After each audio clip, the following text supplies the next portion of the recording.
Bonjour à tous. Dans cette première séance du chapitre Limite et continuité du programme 4e année sciences techniques, on va traiter les calculs et les opérations sur les limites, continuité en un réel, prolongement par continuité, limite et ordre. On va voir les fonctions monotones et strictement monotones et on va voir les fonctions majorées, minorées et bornées. Commençons notre chapitre par le premier paragraphe, calcul de limite. Pour cela, je vais vous proposer cette activité, soit f et g, deux fonctions définies comme suit. On va déterminer la limite de chacune des fonctions f et g aux bornes de leur ensemble de définition. Commençons par la première fonction, soit f de x est égal 2x puissance 5 moins x puissance 4 moins x plus 1. Comme on voit très bien que c'est une fonction polynôme, alors elle est définie sur tout R. On va calculer les limites aux bornes de son ensemble de définition. Donc on va déterminer la limite en plus l'infini et en moins l'infini de f de x. Mais avant ça, on va rappeler que la limite d'une fonction polynôme, quand la variable tend vers plus l'infini ou vers moins l'infini, est la même que celle de son monôme de plus haut degré. Donc, déterminant la limite lorsque x tend vers plus l'infini de f de x, ça sera la limite lorsque x tend vers plus l'infini de l'expression de f de x. On a bien une fonction polynôme, alors la limite lorsque x tend vers plus l'infini de f de x, ça sera la limite de son monôme de plus haut degré, qui est égale à la limite lorsque x tend vers plus l'infini de 2x puissance 5. Là, je vais vous rappeler que pour tout entier naturel non nul, la limite lorsque x tend vers plus l'infini de x puissance n est égale à plus l'infini. On a bien la limite lorsque x tend vers plus l'infini de x puissance 5 est égale à plus l'infini, de un réel strictement positif, alors le résultat sera plus l'infini. Passons à la deuxième limite. La limite lorsque x tend vers moins l'infini de f de x, ça sera calculé de la même manière. Ça sera la limite lorsque x tend vers moins l'infini de 2x puissance 5. Je vous rappelle que la limite lorsque x tend vers moins l'infini de x puissance n, avec n un entier naturel non nul, est égal à plus l'infini si n est pair et moins l'infini si n est impair.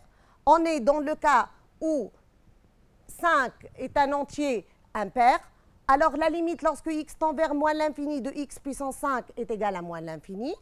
2 est un réel strictement positif, alors le résultat sera moins l'infini. Passons à la deuxième fonction. g de x est égal à x moins 3 sur x au carré plus 2. On voit très bien que g est une fonction rationnelle. Elle est définie pour x au carré plus 2 différent de 0. Or, pour tout x appartenant à R, x au carré plus 2 strictement supérieur à 0. Alors, son ensemble de définition sera tout R. On va déterminer les limites aux bornes de cette fonction.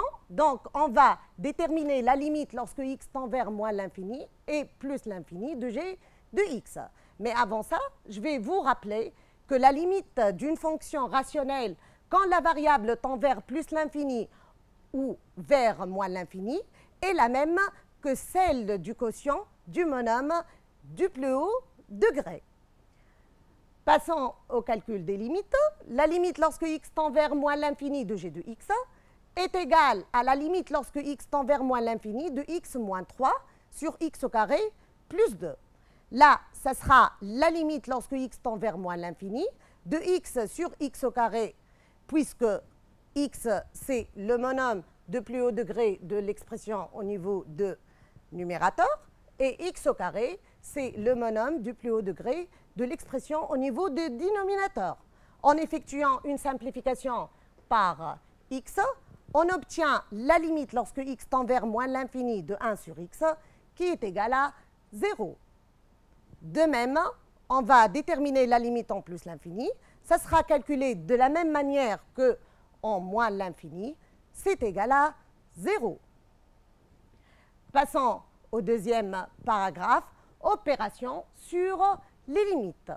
Là, je vais vous proposer une activité. On va déterminer les limites, ces 4 limites-là.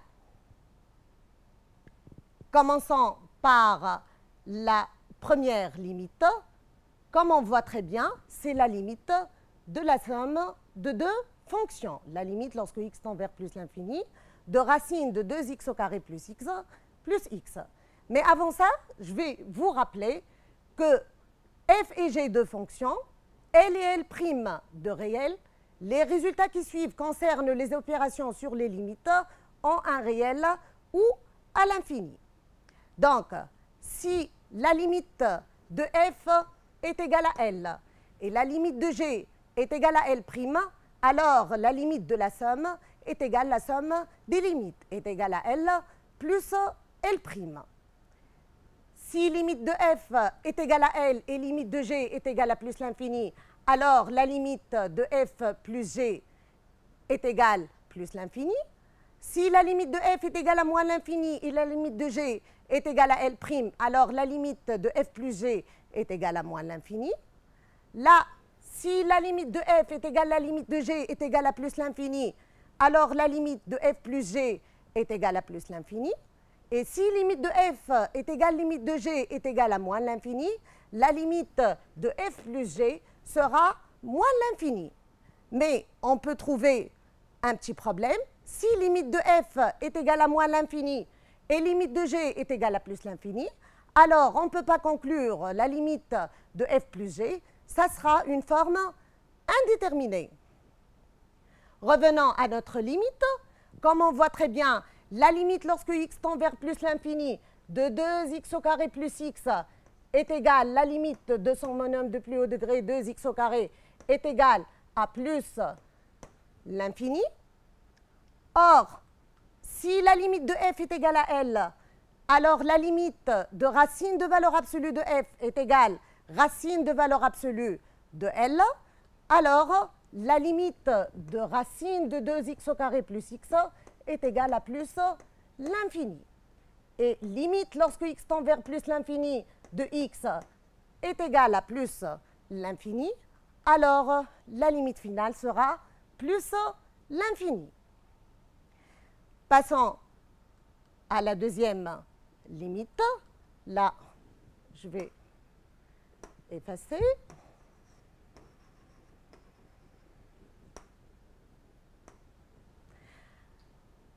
La deuxième limite, comme on voit très bien, que c'est la limite du produit de 2 fonctions. Alors, je vais vous rappeler que si la limite de f est égale à L et la limite de g est égale à L', alors la limite du produit est égale le produit des limites. Si la limite de f est égale à l'infini et la limite de g est égale à un réel différent de 0, alors la limite du produit est égale à l'infini en appliquant la règle de signe. Si limite de f est égale à plus l'infini et limite de g est égale à plus l'infini, alors la limite du produit est égale à plus l'infini. Si limite de f est égale à plus l'infini et limite de g est égale à moins l'infini, alors la limite de f fois g est égale à moins l'infini. Si limite de f est égale à limite de g est égale à moins l'infini, alors la limite du produit f fois g est égale à plus l'infini.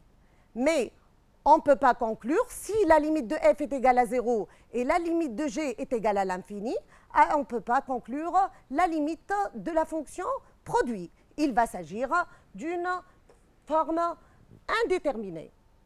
Revenons à notre limite, on a bien la limite lorsque x tend vers plus l'infini de x moins 3 est égale à plus l'infini. Comme on a vu tout à l'heure, alors la limite lorsque x tend vers plus l'infini de racine de x moins 3 est égale à plus l'infini. La limite lorsque x tend vers plus l'infini de x est égale à plus l'infini. Alors la limite du produit est égale à plus l'infini. Passons à la troisième, voilà, est égale à plus l'infini. Passons à la troisième limite. On a bien la limite lorsque x tend vers plus l'infini de racine de x au carré moins 1 moins x.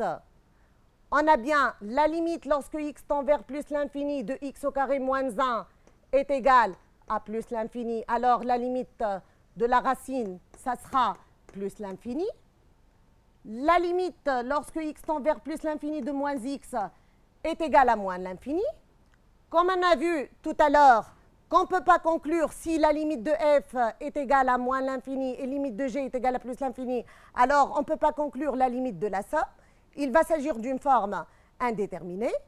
Dans notre cas, pour enlever l'indétermination, on va multiplier par sa forme conjuguée. Donc, comme on voit très bien, cette limite-là sera la limite lorsque x tend vers plus l'infini de moins 1 sur racine de x au carré moins 1 plus x, en effectuant le produit remarquable de l'expression au niveau de numérateur. On a bien racine de x au carré moins 1 moins x fois racine de x au carré moins 1 plus x est égal à moins 1 en effectuant le produit remarquable a moins b fois a plus b. On voit très bien que cette limite, c'est la limite du quotient de deux fonctions. Là, je vais vous rappeler que si la limite de f est égale à L et limite de g est égale à L', bien sûr différent de 0, alors la limite du quotient f sur g est égale à L sur L'. Si la limite de f est égale à l'infini et limite de g est égale à 1 réel différent de 0, alors la limite de f sur g est égale à l'infini. Si limite de f est égale à 1 réel et limite de g est égale à l'infini, alors la limite de f sur g est égale à 0. Si limite de f est égale à 1 réel différent de 0 et limite de g est égale à 0, alors la limite de f sur g est égale à l'infini en appliquant la règle de signe, mais on peut tomber sur des cas où on ne peut pas conclure. Ces deux cas sont si limite de f est égale à 0 et limite de g est égale à 0, alors la limite de f sur g, on ne peut pas conclure, il va s'agir d'une forme indéterminée. En plus, si limite de f est égale à l'infini et limite de g est égale à l'infini, on ne peut pas conclure la limite du quotient. Revenons à notre limite. On a bien que la limite de x au carré moins 1 est égale à plus l'infini, alors la limite de la racine est égale à plus l'infini.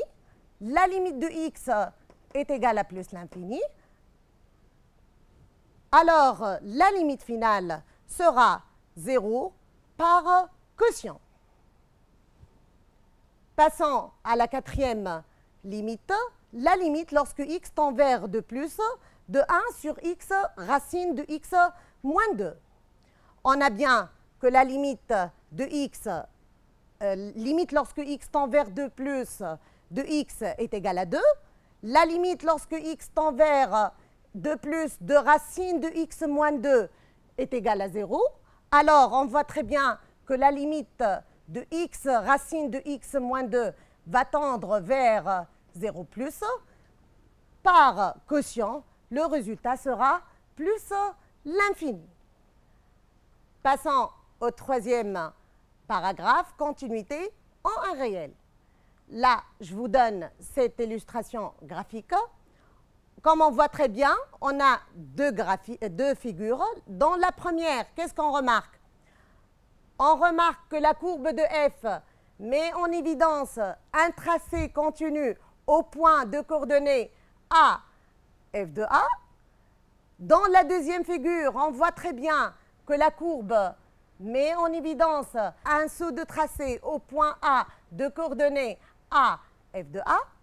Alors, dans ce cas, on dit que f est continu en A. Et dans la deuxième figure, on dit bien que f n'est pas continue en A ou elle est discontinue en le réel A. Là, je vais vous rappeler que f est une fonction définie sur un intervalle ouvert I et A un réel de I. F est continue en A si et seulement si la limite lorsque x tend vers a de f de x est égale à f de a. Là, je vais vous proposer une activité, voilà. Soit f, la fonction définie sur R comme suit, par f de x est égal 2x sur x moins 3 si x inférieur à 0, x au carré plus x sur racine de x si x supérieur strictement à 0, et f de 0 est égal à 0. On va étudier la continuité de f en 0. Avant de passer à la correction, je vous rappelle que f, une fonction définie sur un intervalle ouvert i, et a un réel de i, f est continue en a si et seulement si elle est continue à gauche et à droite en a. En appliquant les limites, on doit trouver que la limite lorsque x tend vers a moins de f de x est égale à la limite lorsque x tend vers a plus de f de x est égale à f de a. Passons à la correction de notre activité. Qu'est-ce qu'on a? On a bien que f de 0 est égal à 0 comme donné.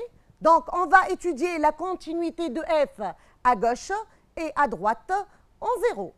Commençons par la continuité de f à gauche en 0.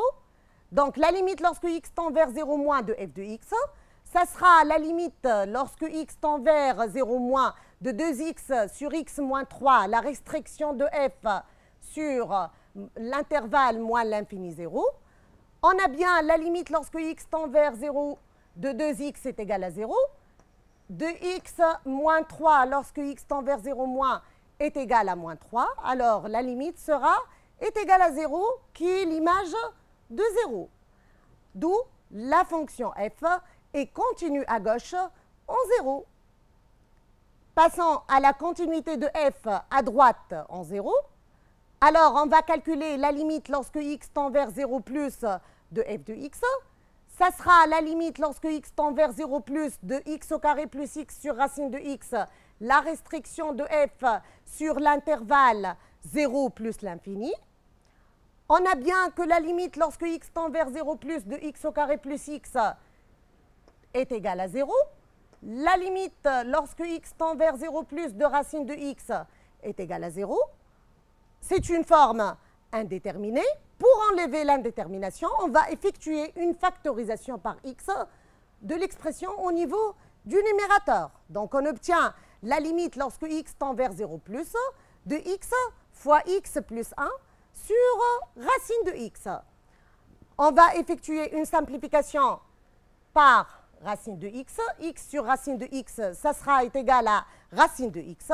On obtient la limite lorsque x tend vers 0 plus de racine de x fois x plus 1.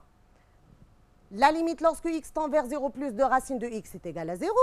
La limite lorsque x tend vers 0 plus de x plus 1 est égale à 1. Par produit est égal à 0 qui présente l'image de 0 par f. Alors, la fonction f est continue à droite en 0. Qu'est-ce qu'on va conclure? Je vous rappelle de ce qu'on a vu tout à l'heure. F est continue à gauche et à droite en A. Si seulement si, la limite lorsque x tend vers a moins de f de x est égale à la limite lorsque x tend vers a plus de f de x est égale à f de a. C'est ce qu'on a obtenu dans notre activité. Donc, qu'est-ce qu'on va conclure? La limite lorsque x tend vers 0 moins de f de x est égale à la limite lorsque x tend vers 0 plus de f de x est égale à f de 0. Alors, la fonction f est continue en 0. On ne peut pas passer sans vous rappeler que si f et g sont deux fonctions continues en un réel a, alors la fonction somme f plus g et la fonction produit f fois g sont continues en a. Si de plus g de a différent de 0, alors la fonction inverse 1 sur g et la fonction quotient f sur g sont continues en a. Je vous rappelle aussi que les fonctions polynômes sont continues en tout réel et toute fonction rationnelle est continue en tout réel de son ensemble de définitions. Passons au 4e paragraphe, prolongement par continuité. Là, je vais vous donner la définition soit f une fonction définie sur un intervalle ouvert i, sauf en un réel a de i. Si la fonction f admet une limite finie L lorsque x tend vers A, alors on dit que f est prolongeable par continuité en A et son prolongement est une nouvelle fonction g définie sur i par g de x est égal f de x si x différent de A et le réel L si x est égal à A. Et on a très bien que la fonction g est continue en le réel A. Faisons une application sur ce qu'on vient d'annoncer. Je vous donne une fonction f définie pour tout réel x différent de moins 1. Cette fonction définie comme suit. On va montrer que f est prolongeable par continuité en moins 1 et on va déterminer son prolongement. Donc, pour répondre à cette question, on va prouver que le réel moins 1 n'appartient pas à l'ensemble de définitions de f et on va montrer que la limite lorsque x tend vers moins 1 est égale à un réel fini. Donc, on a très bien que f est une fonction rationnelle, alors elle est définie pour x différent de moins 1, alors elle est définie sur R privé de moins 1, d'où la première condition est vérifiée, moins 1 n'appartient pas à son ensemble de définition. Passons au calcul de la limite lorsque x tend vers moins 1 de f de x. Ça sera la limite lorsque x tend vers moins 1 de x au carré plus 4x plus 3 sur x plus 1. On a bien que la limite lorsque x tend vers moins 1 de x au carré plus 4x plus 3 est égale à 0. La limite lorsque x tend vers moins 1 de x plus 1 est égale à 0. Comme on a vu tout à l'heure, si la limite de f est égale à 0 et la limite de g est égale à 0, on ne peut pas conclure la limite de la fonction quotient. Il va s'agir d'une forme indéterminée.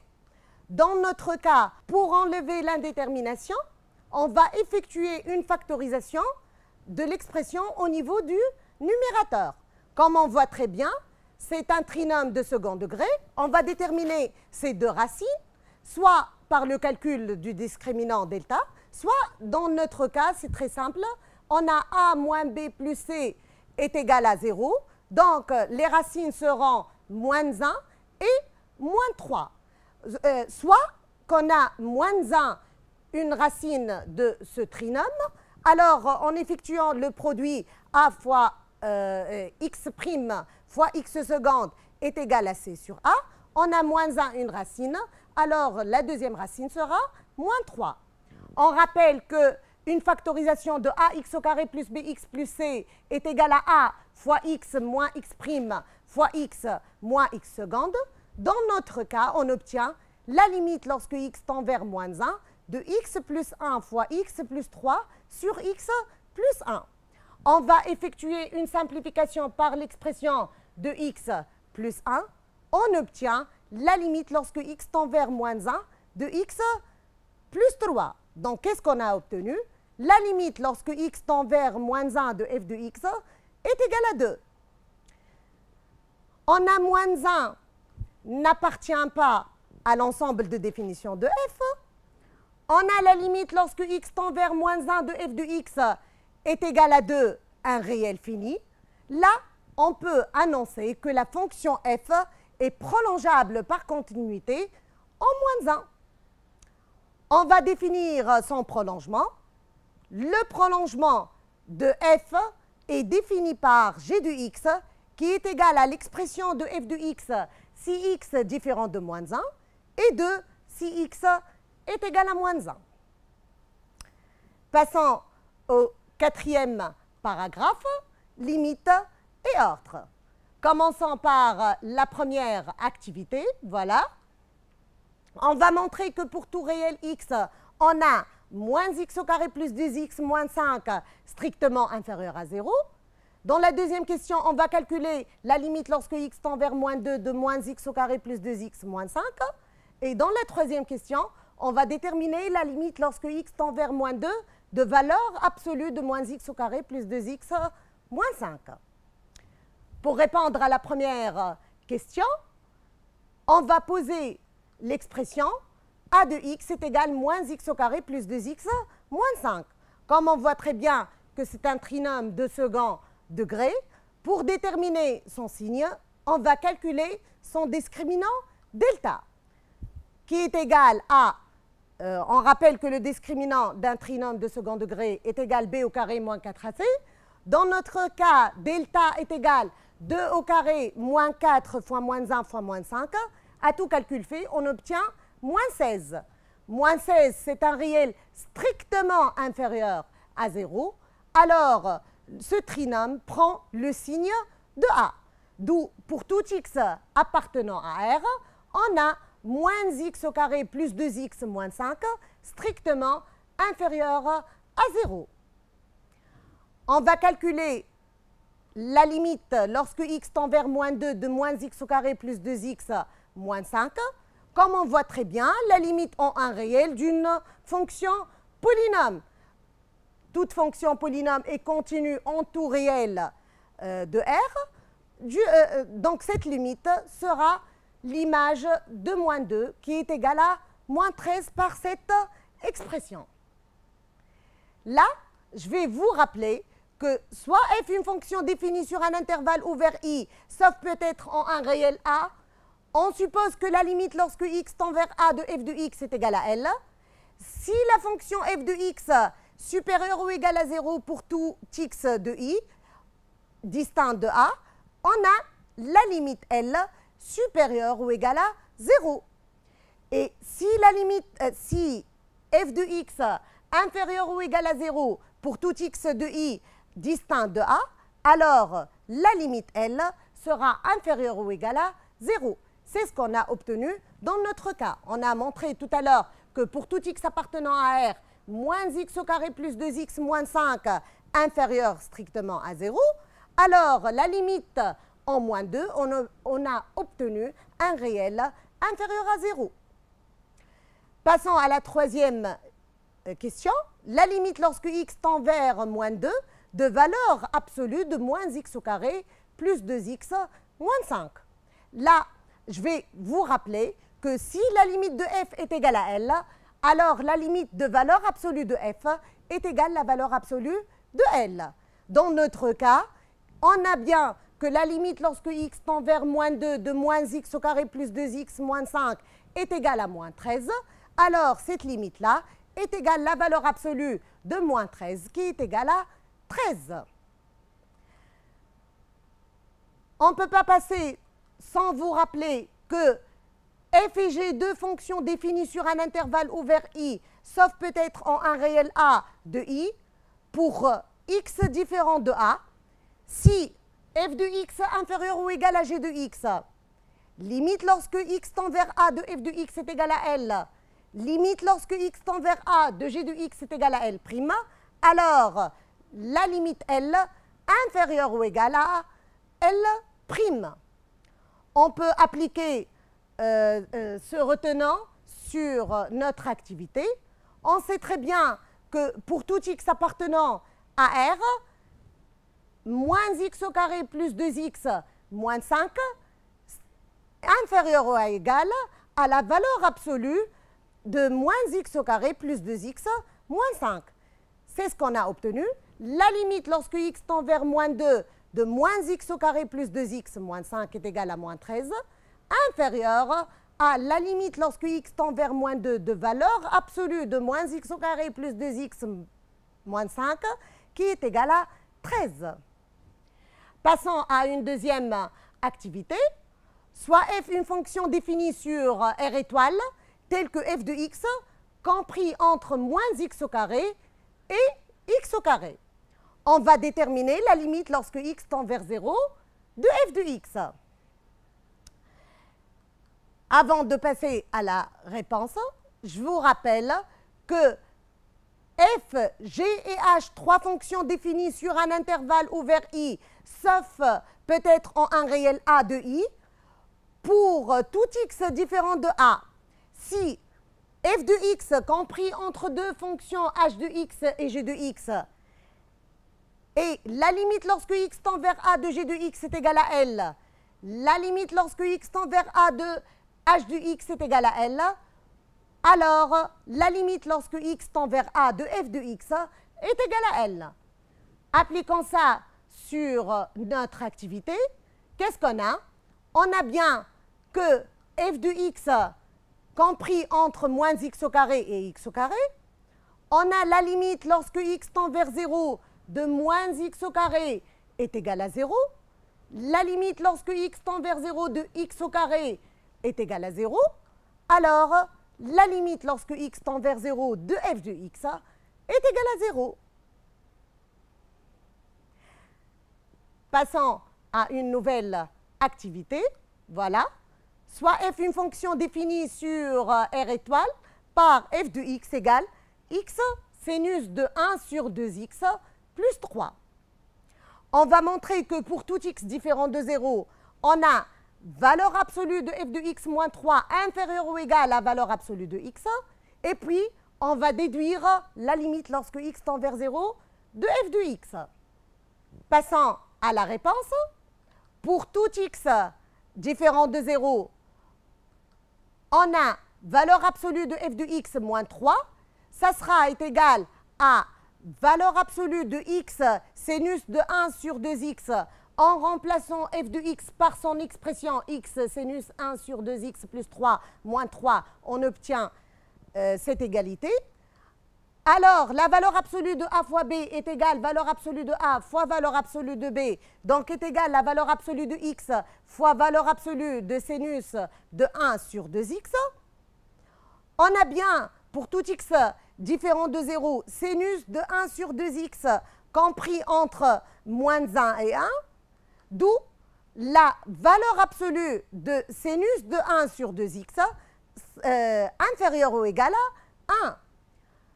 Pour tout x appartenant à R, valeur absolue de x supérieure à 0, supérieure ou égale, mais dans notre cas, pour x différent de 0, valeur absolue de x strictement supérieure à 0, en multipliant les deux membres par valeur absolue de x, on obtient que valeur absolue de x fois valeur absolue de sinus de 1 sur 2x inférieure ou égale à valeur absolue de x, d'où la valeur absolue de f de x moins 3 inférieure ou égale à valeur absolue de x. Avant de passer à la deuxième question, je vais vous rappeler que f et g deux fonctions définies sur un intervalle ouvert i, sauf peut-être en un réel a, si pour x de i distinct de a, on a valeur absolue de f de x inférieure ou égale à valeur absolue de g de x, et la limite lorsque x tend vers a de g de x est égale à 0, alors la limite lorsque x tend vers a de f de x est égale à 0. Aussi, pour f et g deux fonctions définies sur un intervalle ouvert i, sauf peut-être en un réel a de i, et L un réel, pour x, pour tout réel x de i distinct de a, on a valeur absolue de f de x moins L inférieure ou égale à valeur absolue de g de x, et la limite lorsque x tend vers a de g de x est égale à 0, alors la limite lorsque x tend vers a de f de x est égale à L. Appliquons ça dans notre exemple. Donc, qu'est-ce qu'on a? On a la valeur absolue de f de x moins 3 inférieure ou égale à valeur absolue de x. La limite lorsque x tend vers 0 de valeur absolue de x est égale à 0. Qu'est-ce qu'on va obtenir? Que la limite lorsque x tend vers 0 de f de x est égale à 3. Passons à une autre activité. Donc, soit f une fonction définie sur R étoile, telle que f de x, compris entre 1 sur x au cube moins 1 et 1 sur x au cube plus 1. On va déterminer la limite lorsque x tend vers 0 moins de f de x et la limite lorsque x tend vers 0 plus de f de x. Avant de passer à la réponse, je vous rappelle que f et g deux fonctions définies sur un intervalle i, un intervalle ouvert i, sauf peut-être en un réel a de i, si pour tout réel x de i et x différent de a, on a f de x inférieur ou égal à g de x et limite lorsque x tend vers a de g de x est égal à moins l'infini, alors la limite lorsque x tend vers a de f de x est égale à moins l'infini. Appliquons ça sur notre exemple, qu'est-ce qu'on a? On a f de x inférieur ou égal à 1 sur x au cube plus 1. On a bien la limite lorsque x tend vers 0 moins de 1 sur x au cube plus 1 est égal à moins l'infini, puisque la limite lorsque x tend vers 0 moins est égale à moins l'infini. Alors, la limite lorsque x tend vers 0 moins de f de x est égale à moins l'infini. Là aussi, je vais vous rappeler que si f de x supérieur ou égal à g de x et la limite lorsque x tend vers a de g de x est égale à plus l'infini, alors la limite lorsque x tend vers a de f de x est égale à plus l'infini. Sur notre exemple, qu'est-ce qu'on a? F de x supérieur ou égal à 1 sur x au cube moins 1.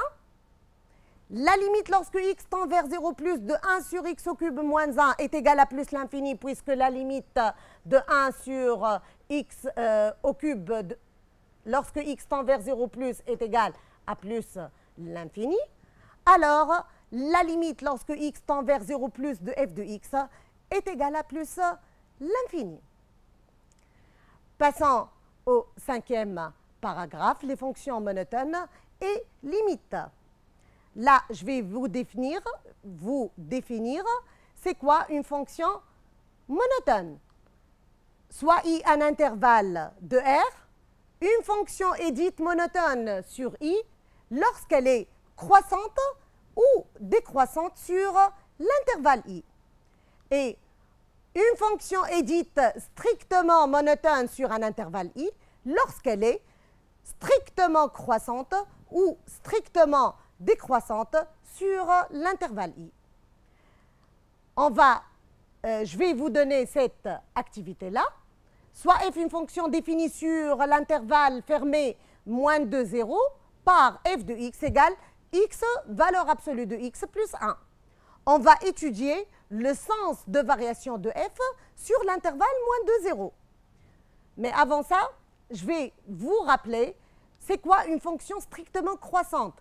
Une fonction f est strictement croissante sur un intervalle i si pour tout réel a et b de i tel que a strictement inférieur à b, on a f de a strictement inférieur à f de b.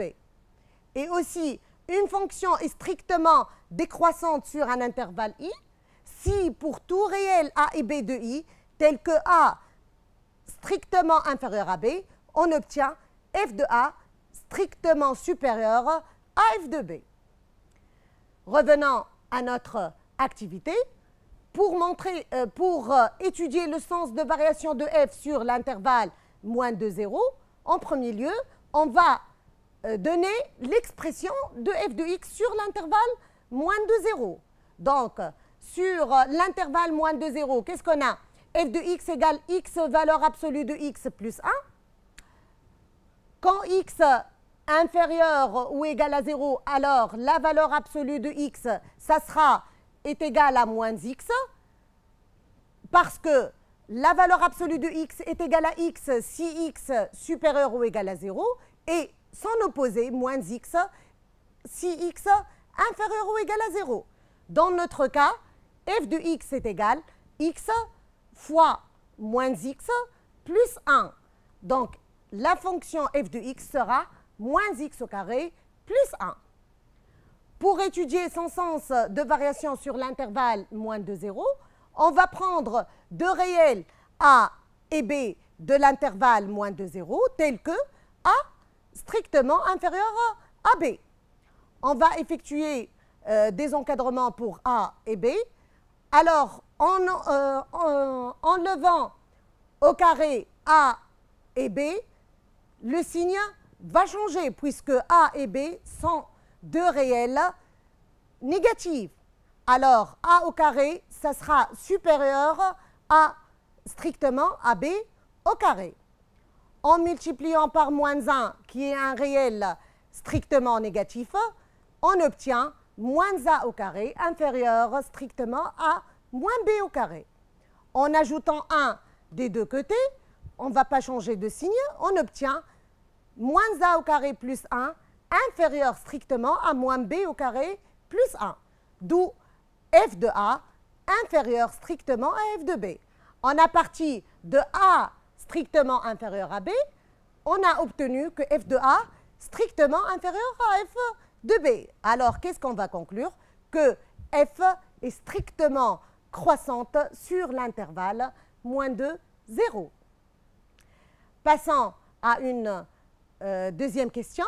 On va montrer que pour tout x appartenant à l'intervalle moins 2, 0, on a f de x compris entre moins 3 et 1. Donc, qu'est-ce qu'on a? Pour tout x de l'intervalle moins 2, 0, on a x compris entre moins 2 et 0. Et qu'est-ce qu'on a obtenu tout à l'heure? Que la fonction f est strictement croissante sur l'intervalle moins 2, 0. Alors, f de x sera compris entre f de moins 2 et f de 0. Par un calcul simple de l'image de moins 2 par f et l'image de 0 par f, on obtient que f de x compris entre moins 3 et 1. Qu'est-ce qu'on remarque? Pour tout x appartenant à l'intervalle moins 2, 0, f de x compris entre moins 3 et 1. On dit bien que f est bornée sur l'intervalle moins 2, 0. Elle est majorée par 1 et minorée par moins 3.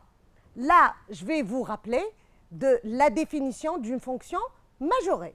Soit f, une fonction définie sur un intervalle ouvert i de R. La fonction f est majorée sur i s'il existe un réel grand M tel que pour tout x appartenant à i, on a f de x inférieur ou égal à grand M. Soit f une fonction définie sur un intervalle ouvert i de R, la fonction f est minorée sur l'intervalle i s'il existe un réel petit m tel que pour tout x appartenant à i, on a bien f de x supérieur ou égal à petit m. Et on dit qu'une fonction est bornée pour toute fonction définie sur un intervalle ouvert i de R s'il existe deux réels petit m et grand M tels que pour tout x appartenant à i, on a bien f de x compris entre petit m et grand M. On ne peut pas passer sans vous rappeler que une fonction définie sur un intervalle du type AB fermé en A, B fini ou infini, si f est croissante et majorée, alors la fonction f possède une limite finie en B. Si f est croissante et non majorée, alors f tend vers plus l'infini en B. Si f est décroissante et minorée, alors f possède une limite finie en B. Et si f est décroissante et non minorée, alors f tend vers moins l'infini en B. Terminant avec cette activité, soit f une fonction définie sur R par f de x égale 1 sur 3 moins sinus x, on va montrer que f est une fonction bornée sur R. Donc, qu'est-ce qu'on a? On a pour tout x appartenant à R, sinus x compris entre moins 1 et 1, d'où, en multipliant par moins 1, on obtient moins sinus x compris entre moins 1 et 1. En ajoutant 3 aux 3 membres, on obtient 3 moins sinus x compris entre 2 et 4. 2 et 4 sont deux réels positifs, strictement positifs. Alors, par inverse, on obtient 1 sur 3 moins sinus x compris entre 1 quart et 1 demi. Donc, on a très bien que pour tout x appartenant à R, la fonction f définie par 1 sur 3 moins sinus x est bornée, majorée par un demi est minoré par un quart. Passons à la deuxième question. On va déterminer la limite lorsque x tend vers plus l'infini de x sur 3 moins sinus x. Donc, qu'est-ce qu'on a? On a bien que pour tout x appartenant à R plus, on a f de x compris entre un quart et un demi. X, un réel positif, en multipliant les trois membres, on obtient que x sur 3 moins sinus x compris entre un quart x et un demi x. Pour déterminer cette limite-là, qu'est-ce qu'on a? On a x sur 3 moins sinus x supérieur ou égal à 1 sur 4 fois x. La limite lorsque x tend vers plus l'infini de 1 quart x est égale à plus l'infini, d'où la limite lorsque x tend vers plus l'infini de x sur 3 moins sinus x est égale à plus l'infini. Passons à la troisième question. On va déterminer la limite lorsque x tend vers moins l'infini de x sur 3 moins sinus x. Donc, pour tout x appartenant à R moins, qu'est-ce qu'on a? On a f de x compris entre un quart et un demi. En multipliant par un réel négatif, on obtient que x sur 3 moins sinus x compris entre un demi x et un quart x. Pour déterminer cette limite, qu'est-ce qu'on a? On a x sur 3 moins sinus x inférieur ou égal à un quart x. La limite lorsque x tend vers moins l'infini de 1 quart x est égale à moins l'infini. Alors, la limite lorsque x tend vers moins l'infini de x sur 3 moins sinus x est égale à moins l'infini. Là, on arrive à la fin de notre séance. Merci pour votre attention et à bientôt.